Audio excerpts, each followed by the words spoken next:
Welcome everyone. Today I will be discussing the importance of student engagement in adult vocational education and training settings and exploring strategies to enhance this engagement through technology, pedagogy, and policy changes. This presentation will last approximately 10 to 15 minutes, and I encourage you to reflect on how these strategies can be applied to your own teaching or learning environments. So first of all, let's start with introduction. So I will be discussing about importance of student engagement in AVET, key dimensions and objectives. So student engagement is very vital in AVET as it affects learning retention, skill development and workforce readiness. According to Frederick, engagement consists of three main portions, which are emotional, behavioral and cognitive. So emotional engagement involves students' enthusiasm and sense of belongings, right? While behavior engagement relate to attendance, participations, and task completion, like they are doing in class. It might be online. It depends where they are doing. And while cognitive refer to a deep learning or persistence, it like logical thinking or something that's a part of cognitive engagement. And there was a one research done by Nitya Harley which highlights that students who fail to establish career direction early phase in their higher education, they face disengagement and dropout rates. This lack of direction contributes to students feeling lost and disconnected from the learning environment and ultimately impacting the completion rates. So student engagement is very important as far as completion rate is concerned, as far as their career growth is concerned.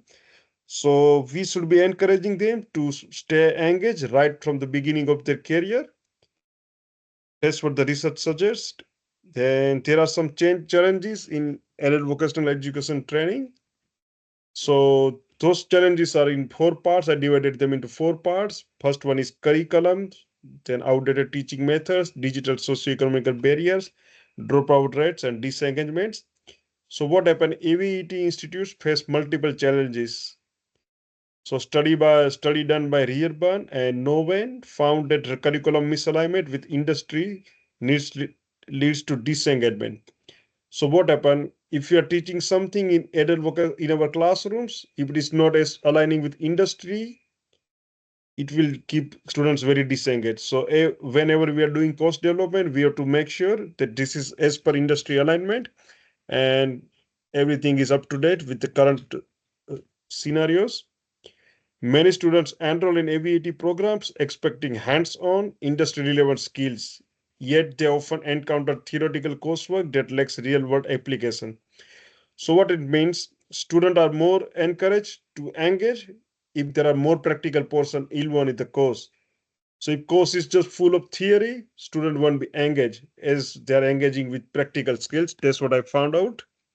And it also reflecting through NCVER report. This also suggests as only 64.4% AVET graduates improve employment status, highlighting weak industry alignment. So additionally, many adult learners juggle family and work commitments, making engagement more difficult when institutions lack flexibility learning models. So what does it mean? If institution is not providing them flexible models, they might be busy with their family life, so they might feel disengaged due to those family commitments. Let's go to next. So there are some theoretical frameworks for engagement like constructive alignment, which is very famous, but big. I took it from 1996 reference from him. Then there is a relational pedagogy. Then there is a universal design of learning and gamification and VR. So these are some of the frameworks. So what happened with constructive alignment? Its outcome align with industry needs as per big, and this approach integrates learning objectives, instructor methods, assessment to ensure student gain practical and applicable knowledge. So it's basically aligning everything whatever is needed. And additionally, there is a Metropolitan TAFE found that applying UDL strategies improve engagement for Aboriginal and Torres Strait Islander students, which was a really good case study. So UDL is very important. So UDL promotes flexible teaching strategies, just cater to diverse learners, reducing barrier to participation. So these kind of strategies are very helpful for diverse learners. Like if someone is coming from different background, different culture background, different social background, UDL is very powerful. So this should be developed as well or integrated with the course to make students engage. And I would like to suggest some of the solutions to this problem. So my first solution will be work-based learning. So what happened with work-based learning, integrating industry experience? So this kind of work-based learning is very, very important in the courses where I teach because I teach in trade courses, especially electronics and communications. This kind of industry experience or industry related case studies or practicals are really important. This, and it helps a lot to make a student engage. And what are the benefits? These benefits are student will mostly see higher motivation because we are delivering real world skills. An example is industry partnership. So TAFE or any institute or RTOs, they should partner with industries where they can take their students regularly, or someone from industry can visit TAFE or RTO regularly to make students engage, or you can say give them up to date knowledge. So work-based learning has proven highly effective in AVET. Research by Newman demonstrated that students in WBL programs exhibit higher motivation, engagement, and employability. Industry integrated learning allows students to apply classroom theories in real world environment, improving confidence and skill development. So I would like to suggest integrated learning environment here, like where students learn some theory in the classroom, and after some time they get chance to apply this learned theory into real world. So they might go to some companies or something, or some companies might give them some projects or something like it can be anything, it can be hands-on project or something like that. And it also backed up by NCVR report which found that students in industry integrated learning models show better career readiness than those in traditional programs. So institutes can collaborate with industries to provide internship, apprenticeship, or mentorship programs, as we discussed this time. And this method is also different than traditional teaching methods. So what happened with traditional teaching method? It's all about theory, so students might get bored. So it's a time of technology. We should also upgrade ourselves with technology to keep students more engaged. So sometimes it's better to leave roots and do something new. So my second suggestion solution will be gamification and virtual reality. It is very new concept, but it will be picked up. So what happened with gamification? You must be knowing about this. This is very helpful in online learning settings, especially tools like Moodle, Blackboard, or Kahoot or something. So what happened with gamification? Gamification and VR create engaging environment. And this is very proven. Like I was doing one of the case study done by Ravi Chandran and Mahapatra. In that journal, I found out that Ford and Lufthansa they use VR applications to train their drivers and pilots, and it's very very effective.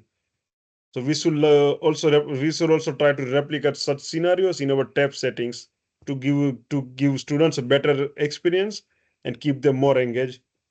So what happened with VR? VR help learners to build practical skills without real world consequences. So VR is like a virtual reality where students don't touch any actual equipment. They can just put one glasses on them and they can feel the real world. So which is really engaging. And there was also another study done by Jalat and Iskos found that gamification in ABET improve motivation and participation through leadership boards, digital badges, and goal-driven learning. These techniques fosters healthy competition and reward engagement. I also tried this in my one of my digital classes, and it kept students very engaged. Now let's move to the next. This is solution number 3: digital and socioeconomical support. So basically, it's related to giving a lack of support or finance support. So TAP should come up with some solutions. If there is some student with economically backward or who can't afford any devices or something, TAP or RTO or government should be providing them devices so they can stay up to date. Or if they can't give them finance, they can at least give them subsidy or financial aid or some sort of extra facilities like extra libraries or something. So digital access barriers remain a major obstacle in AVET. So research done by Rafiq highlighted hidden costs such as internet access, software, limit participations in blended learning models. So institutes must bridge the digital divide by providing access to low-cost devices and subsidize internet plans. This is really important factor because the TAFE where I work, they provide free of charge Chromebooks to students, which keep them very engaged and they don't need to pay about anything. So they're really happy and use them happily.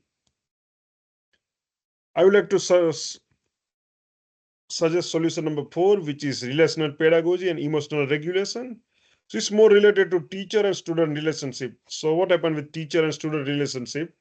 It significantly influenced student engagement. So a study done by Van Uden found that teacher interpersonal behavior is strongly linked to student motivation. Programs like AVID Australia show that structured teacher training in relative pedagogy leads to sustained improvements in engagement. So whenever someone is in class, relationship between teacher and students matters a lot. So it can also affect students' engagement. If teacher is not too much involving or not too much concentrating, it might affect student engagement and ultimately their careers. So this can also be very critical. There are some policy implications and recommendations. So what happened with current policies? As per I've done some research on Tasmanian and Victorian engagement policies. These engagement policies exist, but there are some implementation challenges. So what's happening with that? Tasmanian student engagement procedures advocate for inclusive learning, but they can't do that. Their effectiveness is hindered due to budget constraints. And same thing was noticed in Victorian policy as well. So, so government policies they exist, but their implementation is mostly challenged due to budget. So it has to be rectified by either TIFE or either policy or either politicians. It really depends. So everyone needs to work together and resolve this problem for student engagement. And that's it. This will come to the conclusion and call for action. So I would like to go for recap. We seen work-based learning today, which is more practical, gamification, which is like leaderboard, gauges, and all, digital equity, like keep everything on same pace, like everyone got access to digital devices and all, and relational teaching, where we discuss about student and teacher relationship. So what are the key takeaway from this? So the key takeaway from today's sessions will be practical reforms for engagement. So whatever we discuss, it needs to come in industry or in real life. An institute must try to bridge this policy and practice gap. They have to work something. So to summarize, work-based learning, gamification, relational pedagogy, and as engagement in adult vocational education and training, and institutes must ensure policies translate into action rather than remaining in theoretical ideals. I took this one from Department of Employment and Workplace Relationship 2023 article. So that's what my presentation is. I hope everyone has learned something about student engagement and how we can improve it. Thank you. Thanks a lot for hearing me. Thanks.